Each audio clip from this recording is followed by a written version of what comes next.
All right, well, thanks for attending. My name is Paul Caiazzo.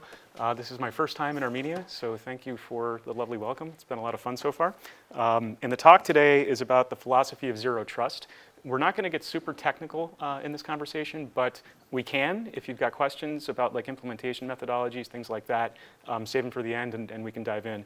But I'm going to be discussing zero trust through the lens of software supply chain attacks for a specific reason. So in order to get to the discussion on zero trust, I'm first going to start with a discussion on the threat landscape and what it looks like out there right now, and then really dive into a handful of supply chain attacks, which were very, very high profile. And then from there, we'll kind of diverge into the zero trust talk. So I hope you guys get a lot out of this. I do prefer conversations to just me presenting, so if you want to interrupt me or ask questions during it, feel free to as well. Happy to take questions. So again, threat landscape followed by supply chain attacks, and then the discussion about mitigating the inherent risk in the software that we all use. So a little bit about me. I've got about 25 years of experience in security. I've done a lot of different things from the offensive side. Most of my experience has been on the defensive side. I've built security operations centers for large government organizations. I've started a couple of companies that were, security companies focused on doing, continuous monitoring, 24/7 monitoring for threats, and then incident response when threats were observed. I sold that first company in 2018 and then built the second one from there. I'm still a board member at Avertium, but co-founded SnapAttack, which is an advanced threat hunting platform. We don't do zero trust, but my prior role as I was CISO, we investigated zero trust quite a bit and consulted with a lot of organizations to implement those sort of mindsets. As noted here, I am a spicy chili pepper enthusiast, so spicier the better for me. All right, so let's start with the threat landscape. And since this talk, it's the philosophy of zero trust, I thought it would be, pertinent to have a little bit of philosophy built in. And one of the, I think the most key things about cybersecurity is really what's on the screen here. So know your enemy, but you also have to know yourself. And when you know yourself, you understand your weaknesses, which bad actors are going to identify and pivot towards to try to take advantage of you. But you similarly have to know the enemy as well. And so we can dive into what the enemies look like today. And we'll start with some targeting. So it's interesting to understand what threat actors are focused on in terms of what industries they attack the most. And as you can see here, there was a really big uptick over the last year in terms of attacks focused on government agencies. And I should caveat all of the rest of this threat landscape slide with one point, that this is known incidents. There's countless unknown incidents. Nobody knows how many there are that go unreported, but it's certainly more than what's shown here. But the other takeaway from this slide is the second largest target, which is business and professional services organizations. And that includes consulting organizations as well as managed service providers. And the managed service providers particularly are interesting because usually, in fact almost always, they have privileged access into their customer environments. So they would have an elevated level of ability to do things within the customer environment. And that's very attractive to threat actors because ultimately, if they can get into one of those service organizations, they then likely have access to dozens or hundreds of downstream customers. And in a way, that actually is a supply chain attack because the trust that we're placing in our service providers and software providers can be abused, and really supply chain attacks are an attack on trust itself. So that's just one thing to talk about. And we'll talk about strategies to mitigate that when we get to the zero trust side, but just some quick highlights there. And again, feel free to ask questions if you have any. There were over 900 new threat actors identified in 2022. That's an enormous number. This includes cyber criminal groups. It includes nation-state adversaries. It includes script kiddies, hacktivists, all sorts of threat actors that we've got to manage against that all have maybe different motives, different targets, different capabilities, different techniques and procedures. So the net of this slide is that there's a really significant challenge that we're up against these massive threat groups that are well-funded through their illicit gains. And ultimately, in a lot of ways, they have more resources at their disposal than individual victims might. That leads to sort of this imbalance of capability on the threat actor side versus the victim side. And that's important to note because there are ways to protect yourself better, again, through zero trust, which we'll discuss. But I just wanted to kind of set the stage of what we're up against here. And then we'll talk a little bit about this slide. So I found this to be interesting. This is initial intrusion vectors by region. And what you can see here is that the Americas was the most common initial intrusion vector was exploitation. So exploitation of applications that have vulnerabilities. In some cases, those are supply chain attacks as well, where it's an exploit of an embedded vulnerability in a piece of software that many organizations utilize. In EMEA, it's phishing. And phishing was the most prominent attack vector last year for pretty much all of the world, or that was 2021.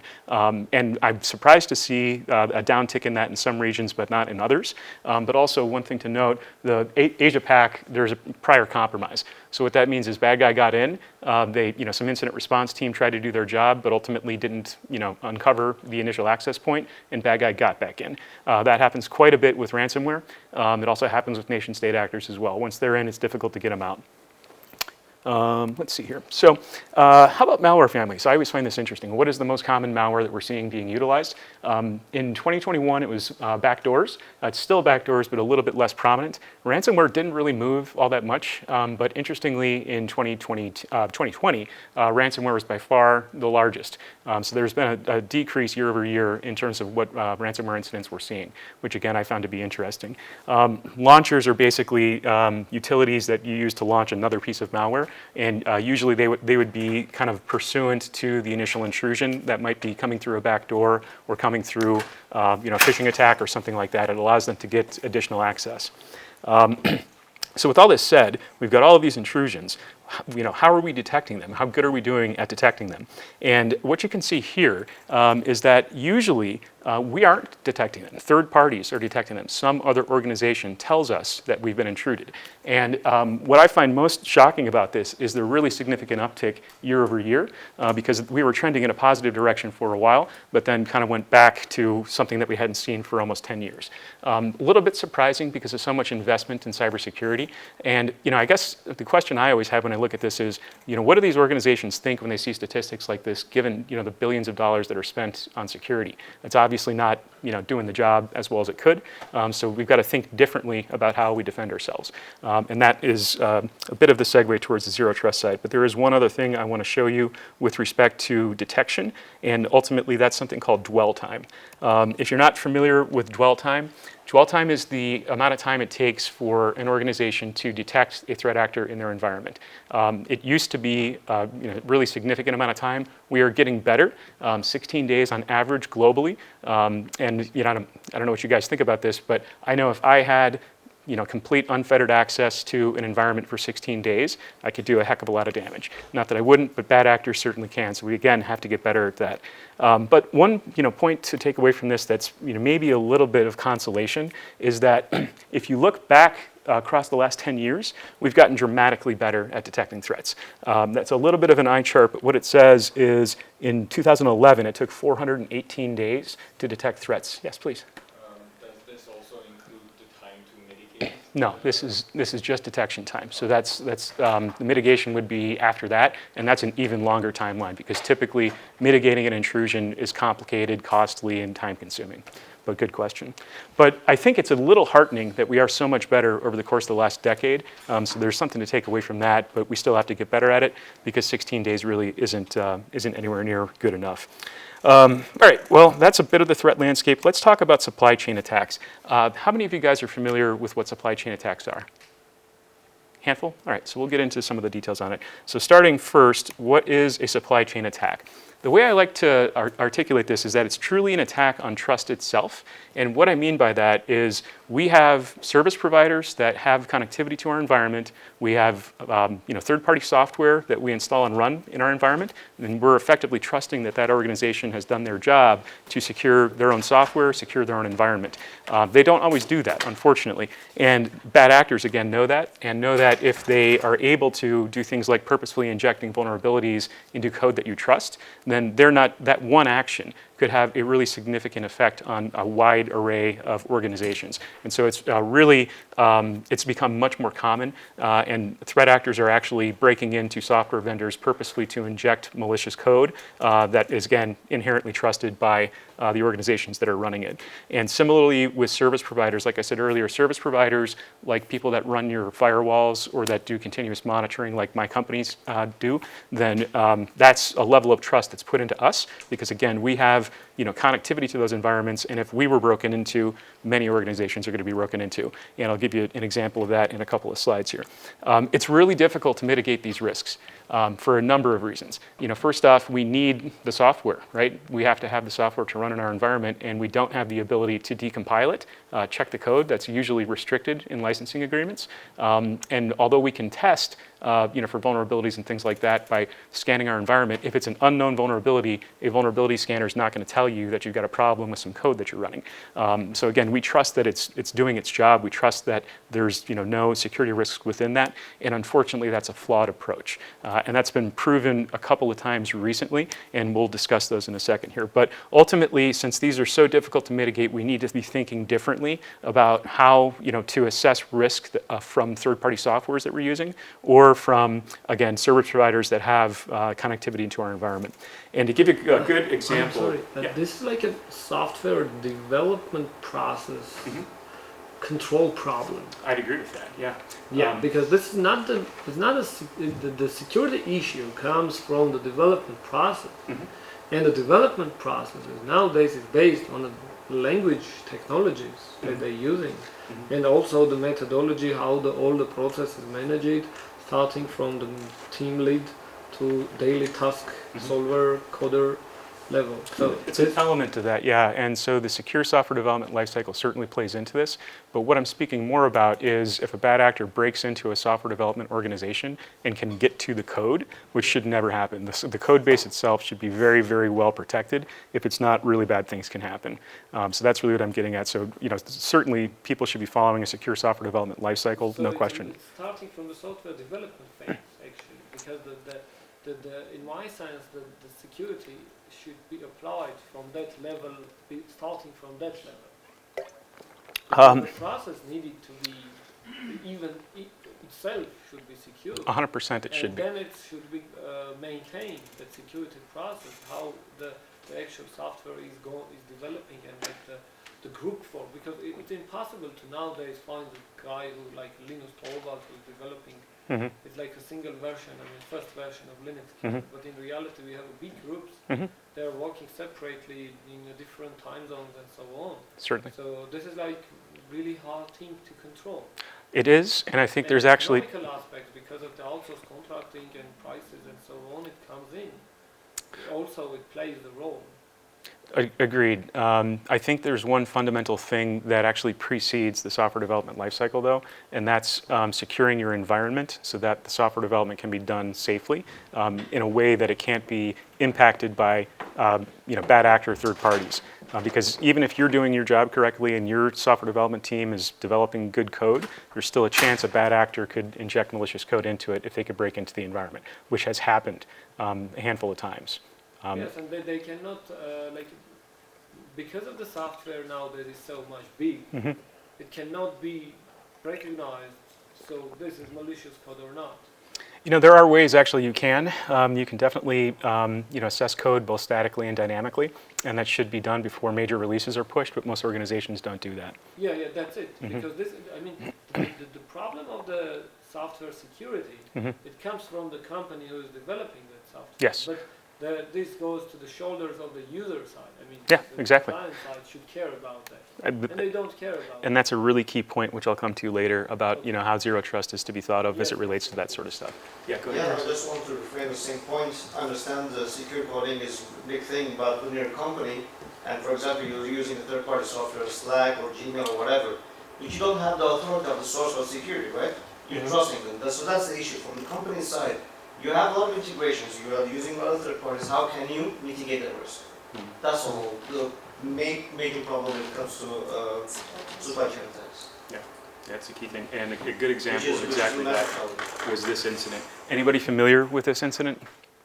SolarWinds happened a couple of years ago, so it's a little bit dated, but it's a perfect example of what can happen. So in this case, an advanced persistent threat developed a malicious patch for SolarWinds, a particular application that SolarWinds developed called Orion. And it's extremely damaging because Orion is a piece of software that organizations use to maintain their network environments. So getting access to Orion basically gives a bad actor control of that entire environment very quickly, which can sometimes be the hardest thing to do in intrusions, is to privilege escalate and laterally move to sort of the crown jewels kind of moment. But just getting direct access to Orion gave them access to 30,000 organizations who were using Orion. There were so many incident response engagements that we worked based upon this, I can't even remember. People are still dealing with this, and ultimately SolarWinds was liable for it. Because again, they're responsible for the security of their code. And when this patch, basically, people should maintain their software, right? That's one of the things we all are supposed to do. If there are vulnerabilities or patches available, we're going to download them and install them, trusting that they're good. But in this case, the people that were using Orion tried to do the right thing, maintain their software, and ultimately, got themselves owned because that was a malicious piece of software that gave a reverse shell to threat actors. So again, so many organizations were impacted by that. It's a great example of what can happen if you don't protect your code base. Does that make sense? That's kind of really the point, is that these guys... I know about SolarWinds accident. Yeah, so these guys didn't protect their code base. Bad actors were able to break into the environment, get into the code base, which should be very heavily protected, and then were able to compromise thousands of organizations because of that one failure. Because of that one. Yeah. This was like a very big case, and in the Deutsche Welle they also had a report about this. Yeah. It's worldwide. Again, 30,000 companies worldwide were impacted by this. So, incident response companies did well as a result of this, but I always think to myself, I hate seeing bad things happen, but when we get business from it, I don't really know what to think about it, But one way or another, that's a great example. There are several other really good examples, and I'll go through two more. Let's start with Kaseya. Did anybody hear about Kaseya and the zero-day exploit for that? So, okay, Kaseya is an application that is used to effectively manage multiple different customer environments. It's widely used by managed service providers and managed security services providers. So companies that you contract to maintain your network for you.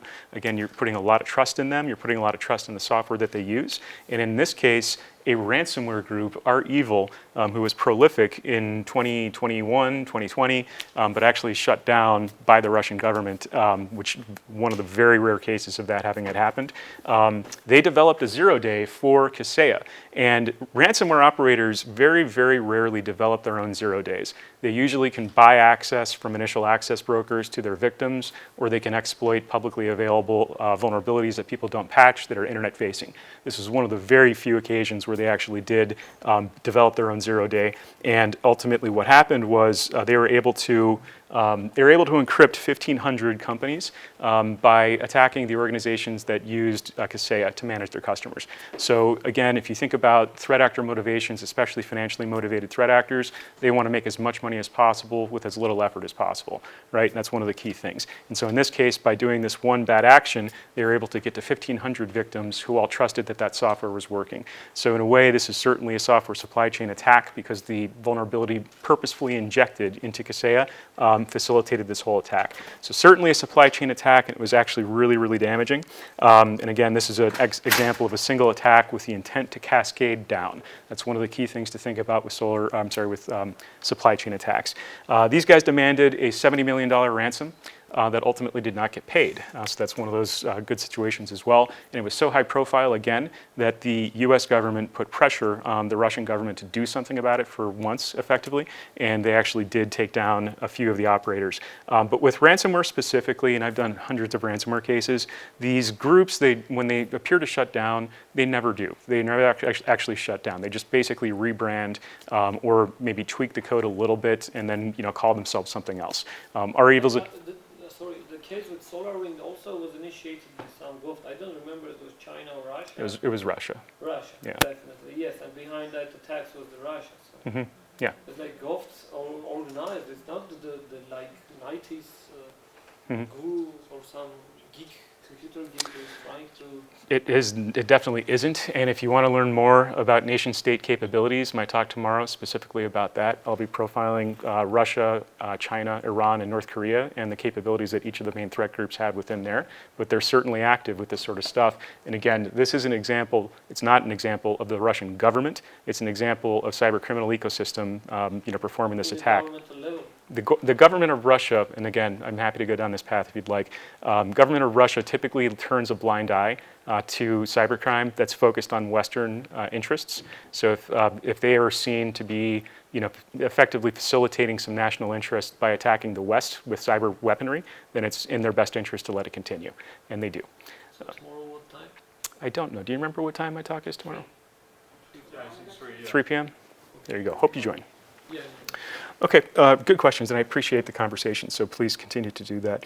All right, we'll talk about the next one, because this one is what I consider to be the mother of all supply chain attacks, and it's scary because this set a precedent, which I think we're going to see again. Anybody familiar with Log4j or Log4Shell? Yeah, a handful of people. Okay, so what Log4j is an open source library effectively facilitating logging that is embedded into many, many enterprise applications. So that happens all the time in software development. We want to use open source projects that facilitate the purpose that we're trying to develop because it saves us time, it saves us money, happens all the time. And I'd ask anyone in this room if you know what applications you're running, what open source libraries are embedded in those. Does anybody know that? The answer is no. Nobody knows that. You can't decompile the code that you're running. You have no idea what libraries are built into the platforms that you're using, and there's inherent risk in that when something like this happens. So this wasn't necessarily like a bad actor injecting a vulnerability into the Log4j open source library. This was just a vulnerability in the open source library where effectively you could send a string of packets to any application, and if it were scripted correctly, it granted a reverse shell, which is why it's called Log4Shell. And if you don't know what a reverse shell is, basically it's a backdoor into the environment that allows an actor that's remote to maintain access into the environment.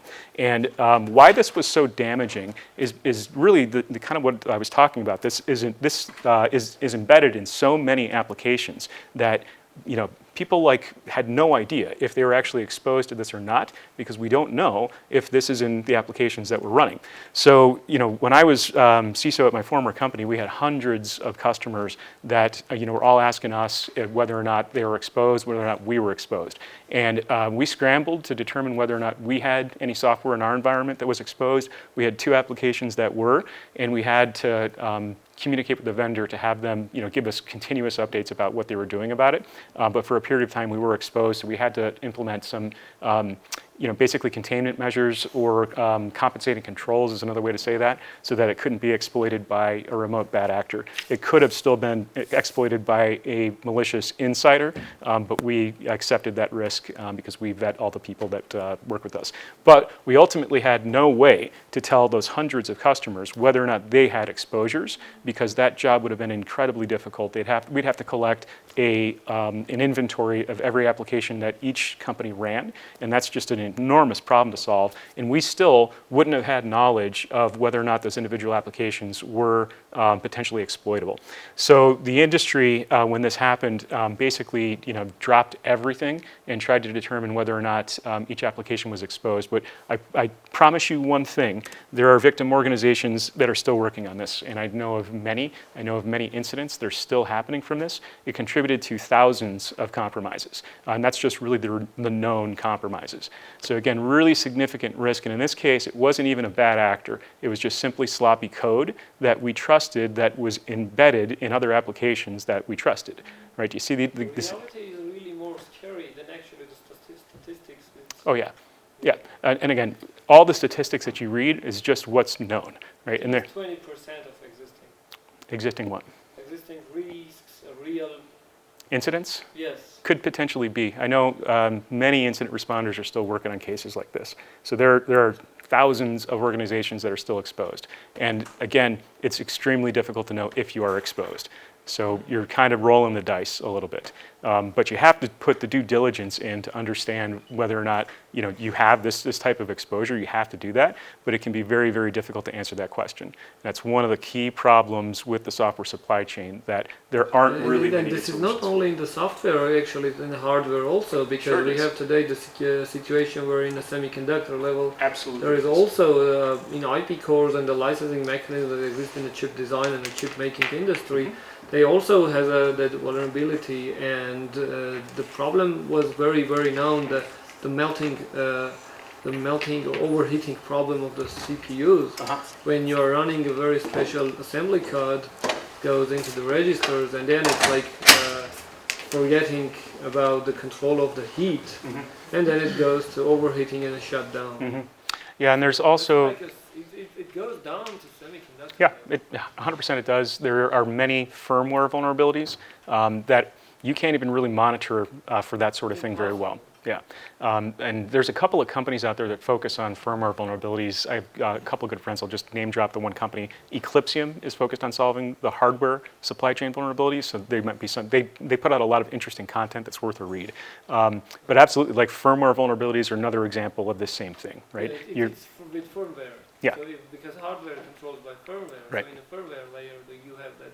Yeah, because it's all software at the end of the day, and all software is vulnerable. All software is vulnerable. There isn't a piece of software in the world that is 100% secure. Every piece of software is vulnerable because humans wrote it, and humans make mistakes, and that's sort of one of the fundamental principles of the secure software development lifecycle.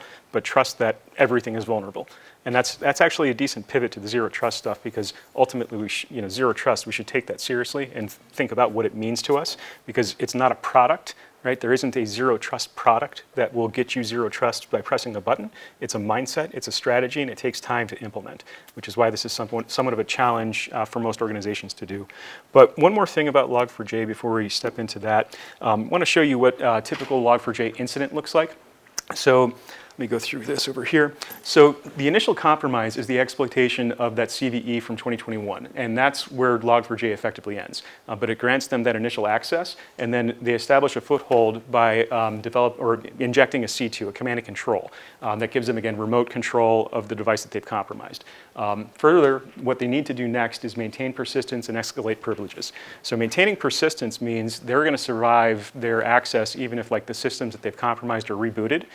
Typically, persistence is done through things like scheduled tasks that will start at startup, that will maybe rerun the command and control agent so that the bad actor just is granted access upon boot. There are other ways to do persistence, but that's a pretty typical one. Escalation of privilege is the next thing that they need to do, because while Log4j gave you a remote shell, it did not give you elevated privileges. It gave you lower level privileges. And you can't do much as a bad actor with low level privileges. You can do some disruption, but typically that's not the motivation of advanced threat actors. They're more interested in motivations like financial gain or data exfiltration or theft or espionage and things like that. Infrequently do we see advanced threat actors do things just purely for disruption, unless it's focused in some geopolitical kind of environment. But that's a key thing. And then they need to laterally move. And what that means is basically they've compromised the one device, but they're ultimately going to want to fan out around the environment to understand where the crown jewels are, what they can get to, what they cannot get to, and that's done through reconnaissance. And then there are several different ways that you can do reconnaissance and lateral movement via techniques which are called living off the land. Anybody familiar with living off the land? I know a few of you are. If not, what it basically means is a bad actor using the utilities that are already built into the systems that we have, that are usually used by systems administrators, because they can be used very effectively to do things like lateral movement and do things like reconnaissance, and very importantly, not be noticeable by security teams, because most security teams don't monitor for that sort of activity, because again, systems administrators use those utilities all the time, and if you were monitoring for usage of them, you would just be getting alerts that your systems administrators are doing their job. And then ultimately, they want to complete their mission, whatever that mission is. It could be ransomware. We worked a lot of ransomware cases that started as Log4j. It could be espionage or data exfiltration, a lot of different attack objectives, and then it's not all ransomware. But ultimately, the one takeaway from this is that each of these steps is a detection opportunity. And so if you think about it, one of the things that we always say is when you get a 0 day, like Log4j, it's not an exploit that you can prevent. There's no prevention mechanism because we don't know where the exposures are. So we, for damn sure, better able to detect if that exploit happens in our environment. And there are strategies to do that. You can look for certain log artifacts which will identify that you've been popped by a Log4j, and you should be monitoring for that. And then there's another detection opportunity at the C2, which typically I like to talk about egress monitoring to unknown IP addresses. So what that means is your firewall is at the edge of your network, and typically people monitor for inbound traffic, but you should also be monitoring for outbound traffic that might be suspicious. And with Log4j, when it first happened, there was a list of IP addresses that had been observed leveraging the attack. And so a strategy to mitigate that would have been to monitor for egress traffic to the malicious IP addresses. Wouldn't work for very long because IP addresses get cycled very quickly. It's trivial for bad actors to change IP addresses, but that would have been some prevention mechanism as well. And there are many detection opportunities at persistence and privilege escalation. That all boils down to logging the environment and implementing good monitoring techniques. Not too much to talk about there, but again, similarly, there's a bunch of ways to detect lateral movement and reconnaissance. This is a little bit trickier because again, typically it's a living off the land technique that you can't really monitor for effectively, but you can proactively hunt for it. And so in the context of this massive worldwide incident, threat hunters everywhere were looking for this sort of thing because it would prevent them from completing their mission, whatever that was, whether it's ransomware or data exfiltration. Any questions on that? I think that, okay, I have like one regarding about that. So I think the TCP IP and the new coming IoT and such internet-based machine-to-machine communication, I think should be separated. Because the TCP IP is mostly for it's like a regular internet, and there should be developed another standard that uses the machine-machine and infrastructure communication. There kind of is, and that's... I see such demand. I mean, the necessity of developing such separate protocoling mechanism that can be used in such devices. I know the devices that uses in the big containers that shipping transport for the monitoring the temperature, humidity inside that all, and then when the ship comes to the for the changing containers and so on, it registers things. Sure. So the LoRa technology is not, I mean, it's not bad actually, but it's not. It should be like more secure actually, because the radio is a way that it's impossible to avoid to use radio first. The radio is itself vulnerable because we have the situation that it's not secure because it's a radio wave, it's everywhere. You can encrypt radio communication channels, and typically you would do that. The military uses radio all the time, and the encryption algorithms that they use have enormous key strengths for the purposes that you're describing. They don't want to be intercepted. But in the most of cases, the actual harmful is in the such industries. So are the attacked such places? I mean, the like shipping companies, warehouses, the transporting, and so on.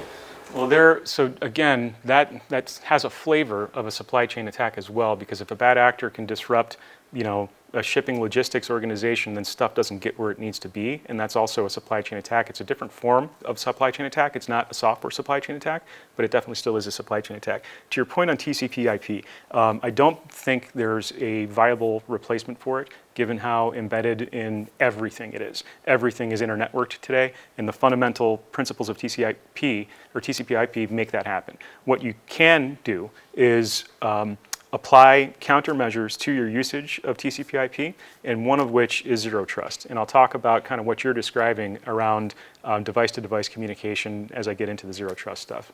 But definitely a good question. So let's talk about zero trust a little bit and mitigating the inherent risks that we're all taking by using software. First off, I think it's good to set the stage with what is zero trust.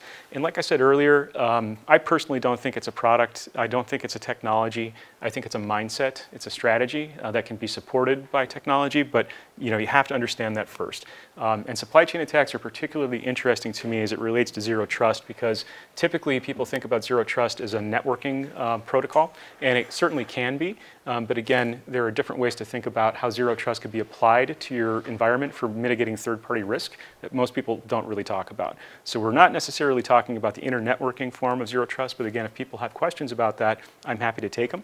We're talking about how to apply zero trust to third-party risk management, which is a different sort of thing. So one thing I always like to say, and this might be controversial, is treat your vendors like adversaries.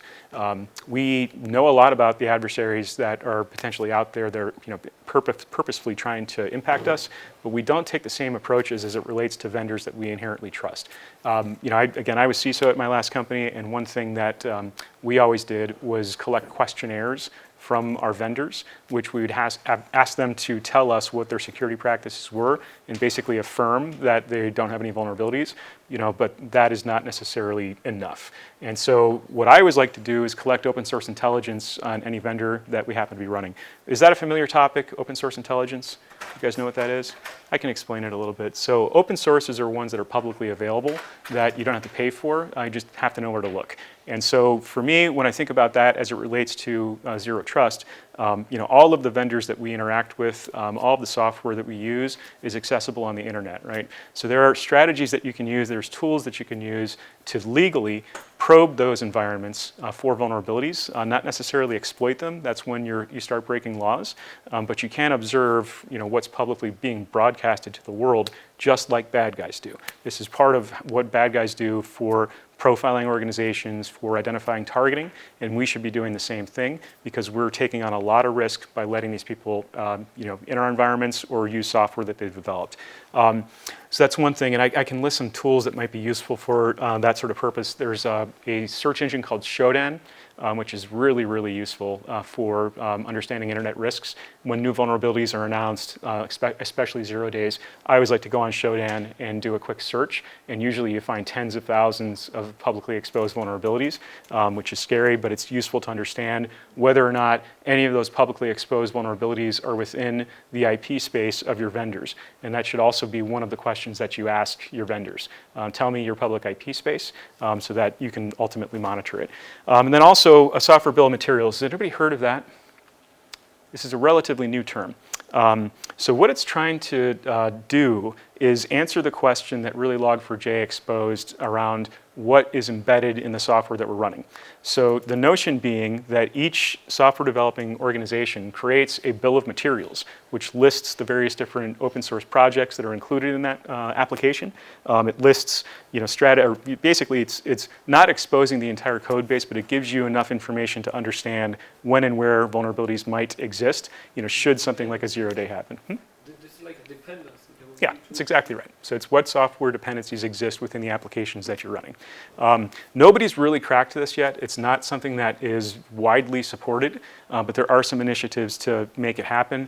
There was an executive order in the US basically demanding this of vendors that wanted to sell to the government, and typically that's going to be one of the inflection points for things like this. When executive orders in the past have been implemented, like every government agency needs to run EDR, or every government agency needs to run multi-factor authentication. People scramble to make that happen because ultimately, they'd be breaking a law if they didn't. But this is complex because, if you think about your organization, how many pieces of software do you think you're running? 50, more than 50. Way more than 50, right? There's many business applications that maybe in your role you have no, knowledge of, right? And even at the base of it, just the network operating systems like Active Directory and things like that, that's all software at the end of the day, right? Yeah, did you have a question? No? Oh, okay. So again, really challenging. So step one of the, go ahead, Chris. So isn't this a two-way edged sword in this case? Because all this information, all the dependencies or all the software license that that vendor is using is exposed to the cyber criminals as well. They will have a better understanding how to target them. Yeah. So there's definitely pros and cons. How do you make it? You cannot make it a secret. So it's kind of exposing this information might help the vendor to understand the future vulnerabilities, but will help the attackers as well, how to target them even more. Yeah, that's definitely the inherent risk in the software bill of materials, is that you're giving away a little bit of secrets that bad actors might be able to leverage against you. But it's not open source, right? You're not giving it to everyone. You're giving it to the company that's requiring it. That's true. However, I guess the way I would put that is if something is on the internet, it's on the internet forever, right? And it will fall into the hands of somebody malicious. But I think that, first up, that's a great question. And I think that ultimately the potential benefit to organizations outweighs the potential risk. But there definitely is risk in that. Yeah, good question. Okay, any other questions, guys? I love the questions. Like really big, like a sanity action. I mean, it's not activities, it's actually the like sanitarian policy. Yeah, I mean, you have to have policies that are kind of the first step is write the policy and then implement controls that support the policy. But it's an extremely hard problem to solve. And this also has layers, Yeah. different levels of. Yep, which is why I started with zero trust isn't a piece of technology. It's really got to be a mindset change. Mindset. Yeah. So I would like to somehow help you in this case because I'm like a guy in hardware engineering and more or less expertise in the embedded technology, also in semiconductor.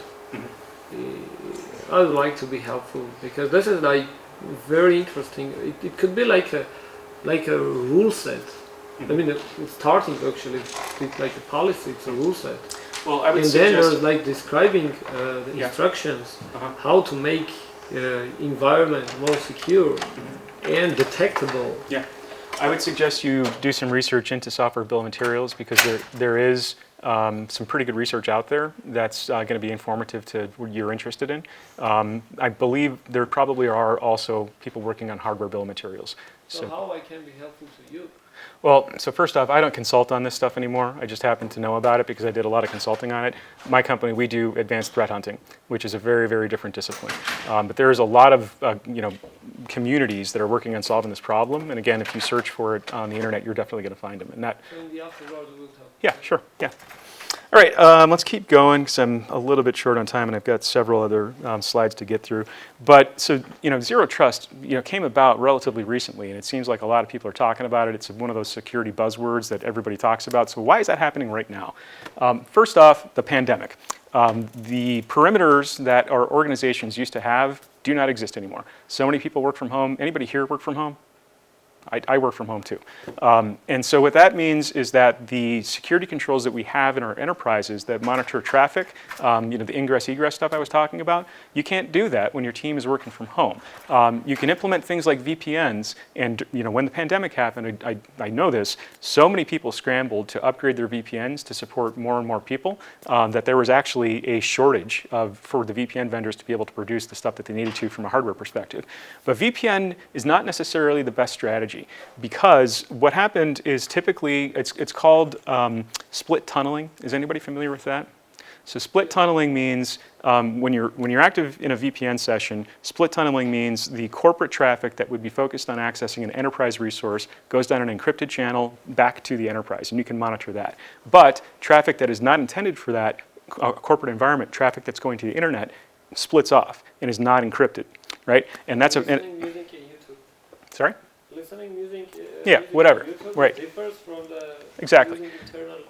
Yeah, and that's done for a specific reason, and it really speaks to, again, the strains that networks had during the pandemic. There was so much traffic that would have to ride over those VPNs to support all connectivity needs that it was just overloading them. And so they had to make the decision to instead split the non-corporate traffic off. But that is super risky because it creates additional exfiltration channels. It creates additional intrusion channels as well. It creates additional holes. Yes, exactly.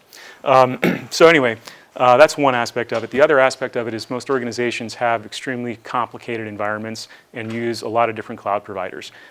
Most of the enterprises that I've done incident response with have all of them. They've got a presence in Azure, they've got a presence in AWS, they've got a presence in Google Cloud, maybe even Oracle Cloud, and that's extremely complex from a number of reasons, both in terms of managing identities and then also managing privileges, because your owned assets, the assets that you own, you can control all of that stuff. But when you're using a SaaS service or infrastructure as service or even platforms as service, each step that you get further away from control, you lose a lot of the security that you would want to embed in it. So you have very little control from a security standpoint over SaaS applications. In addition, Slack, Discord. Yeah, you have a little bit more control over platform as a service, and you have the maximum amount of control possible in a cloud environment over infrastructure as a service. But there are additional risks that come with that. But the identity and access management thing, again, gets more and more complicated as the environment gets more complex. And there have been tools recently developed to solve some of these problems,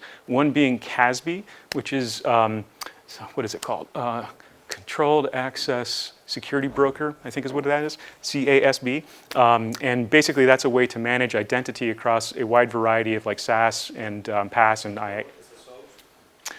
So again, CASB can do SSO. Some of the good ones can, but that doesn't solve one of the key problems that we're talking about here, which is how do we actually secure the communication to that? We can handle identity, but we still need to secure the comms. And so you could do VPN and CASB and get close, but it's not the most elegant solution. And of course, there's just elevated risk, and I went through a threat landscape talk, so I won't go through that again. So if it's so high profile, so many people talking about zero trust, why aren't we all doing it?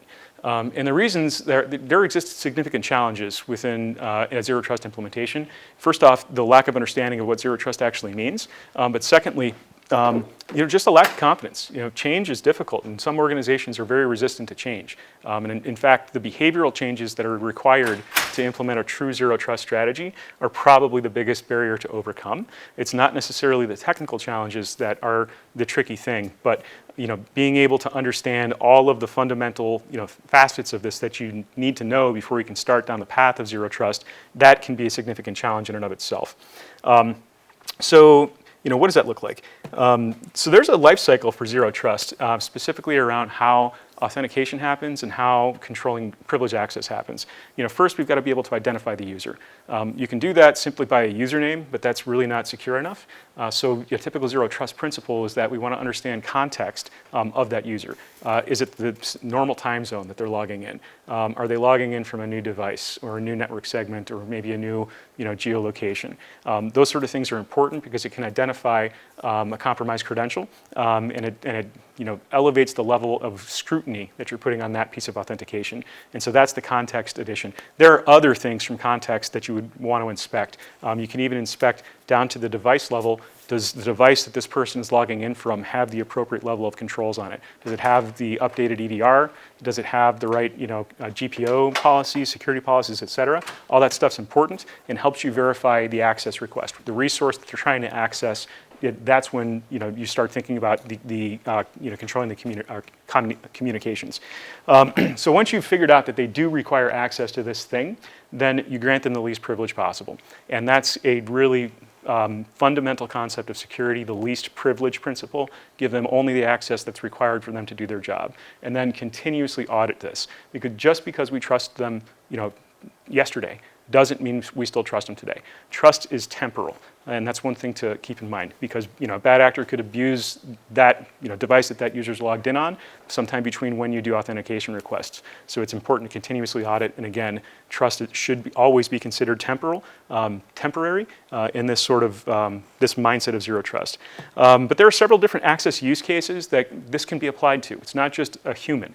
There are plenty of different use cases like machine access. So machines need to talk to each other, right? And so for that level of access, you often see service accounts or things like scripts that automatically run, or application, maybe API calls that need to happen. And that is a different type of access than a user. A user might just be a standard user that requires access to the stuff that they need to do their job, but doesn't need any sort of elevated access either from an administrative function or from a sensitivity of data function. And so that should be treated differently.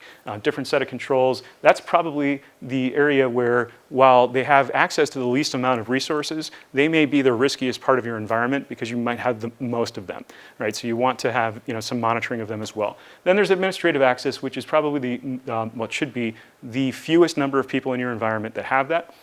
Because they have the highest level of privilege access. And then restricted access, which isn't necessarily administrative access, but it perhaps is access to data or resources that are sensitive that a user might need to access. A couple of examples of that might be financial data, might be a database that has PII in it, and not everybody's going to need to access that. So when you start thinking about privileged access as it relates to zero trust, we can start talking about how this looks when it's done right. So first off, what you need to do is inventory all the privileged access management use cases, and there are many. First off, it starts with business needs. You think about what admin accounts are required, what service accounts, what cloud apps, anything like that that might be within your environment. You have to inventory it, and that will be very important as you start down the zero trust journey because that inventory is critical for being able to accomplish this objective.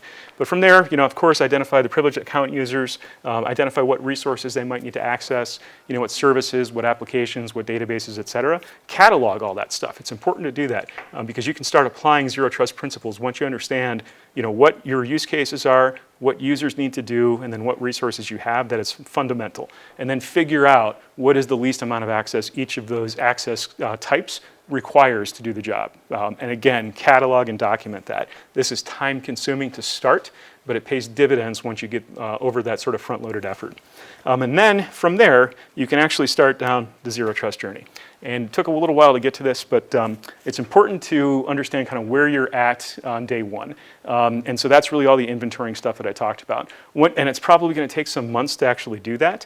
But really this begins with understanding, again, all those use cases, figuring out what people need, and then progressing into the next step, which is starting to actually implement some of this stuff. From there, you can start to optimize, but you're not really going to get to the target state immediately. And that's one thing also to know. It could take a couple of years to do all this stuff. But you don't finish what you don't start. So start with the inventorying because that's going to be important, not just for the zero trust talk, but for a whole variety of reasons, including incident response, including security monitoring, all those sort of things. So you might be wondering about the actual implementation approach itself.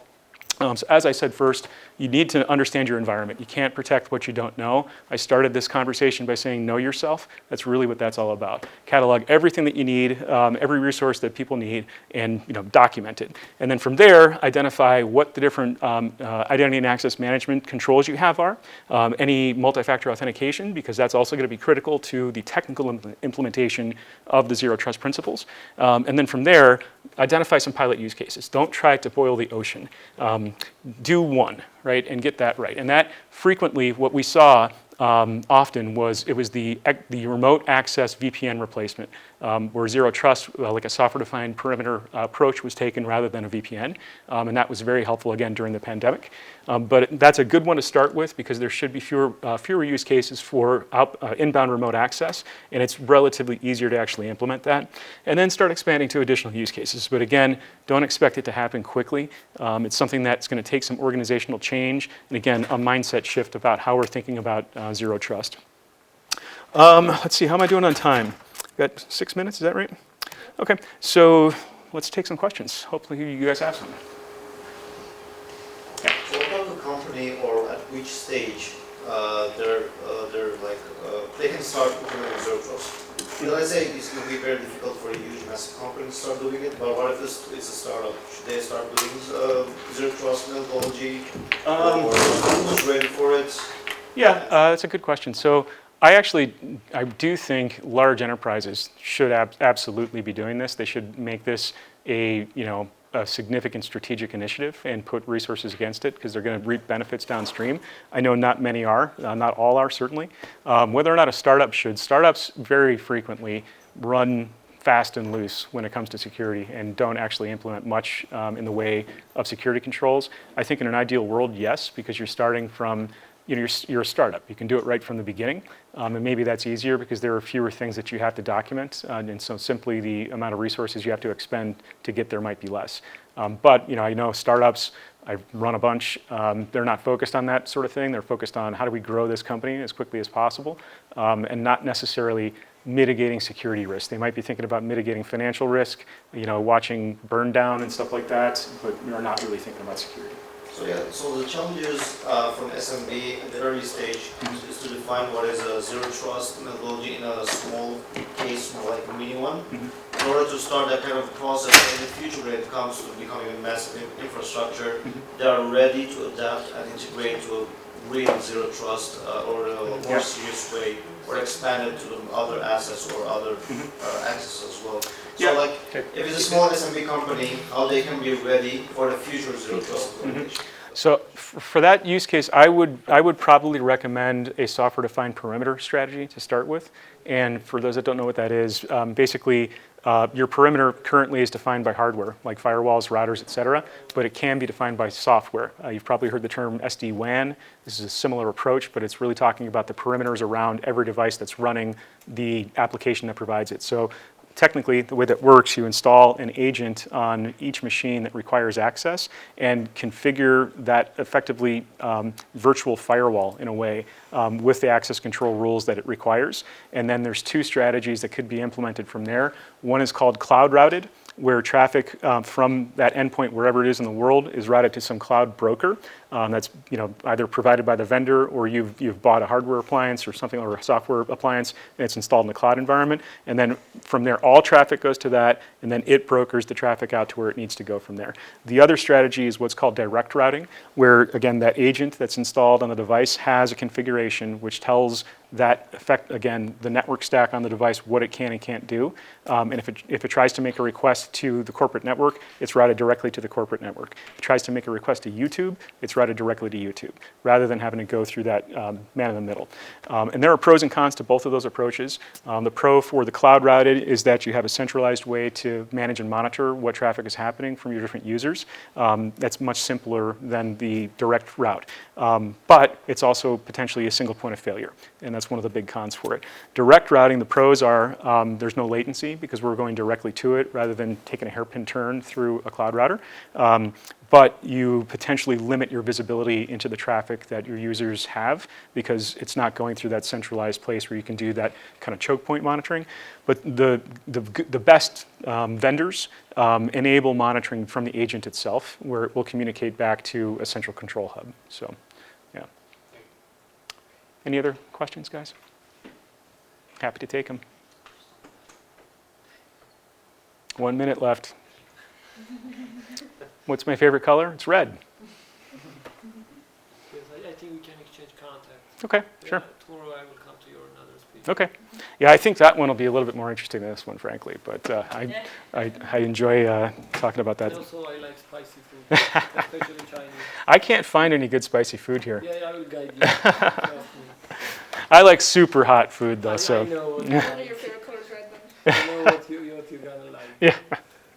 All right. Well, again, I really appreciate you coming. I hope this was informational for you. If you've got questions or comments, or you don't want to see my desktop. If you want to get in touch with me, LinkedIn. Couple quick things. So Snap Attack, we have a YouTube channel where if you're interested in frequent threat updates, we do a threat snapshot every week where we dissect a very current threat, show you how it works, show you how to detect it. I'd suggest you follow that. You can follow us also on LinkedIn where you'll get similar content. We also have an open source version of our platform, and if you're interested in threat hunting at all or understanding adversary tactics, techniques, and procedures and how to hunt for them, log into our free community edition at app.snapattack.com. All you have to do is log in. And there you go. So again, thank you guys.